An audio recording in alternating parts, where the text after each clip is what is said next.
পাকিস্তান শাহিনস ও বাংলাদেশ এ দলের সিরিজ শুরুর আগে থেকেই আলোচনায় ছিল ইসলামাবাদের আবহাওয়া। প্রথম ৪ দিনের ম্যাচে তৃতীয় দিনে এসে পুরোদমে পাগড়া দিয়েছে বৃষ্টি, যার ফলে তৃতীয় দিনের খেলা পরিত্যক্ত ঘোষণা করতে বাধ্য হয়েছে ম্যাচ অফিসিয়ালসরা। ১৩ আগস্ট শুরু হয়েছে বাংলাদেশ এ দল ও পাকিস্তান শাহিনসের মধ্যকার প্রথম ৪ দিনের ম্যাচ, যেখানে প্রথম দিনেও বৃষ্টির বাধার মুখে পড়তে হয়েছিল।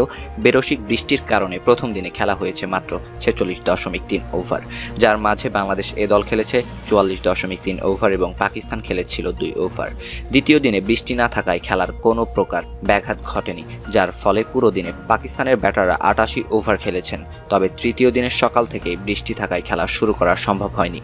দুপুর নাগাদ অপেক্ষার পর শেষ পর্যন্ত দিনের খেলা পরিত্যক্ত ঘোষণা করা হয়েছে। প্রথম ৪ দিনের ম্যাচে টসে জিতে আগে ব্যাটিং করতে নেমে সুবিধা করতে পারেনি বাংলাদেশ এ দল। একমাত্র মাহমুদুল হাসান জয় ছাড়া কেউই বলার মতো স্কোর করতে পারেনি।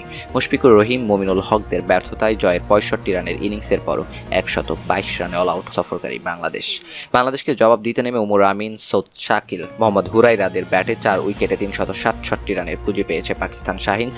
স্বাগতিকদের হয়ে উমর ১৭৭, শাকিল ৭৬, হুরাইরা ৩৯ রান করেন। বাংলাদেশের হয়ে ২টি উইকেট শিকার করেছেন হাসান মুরাদ।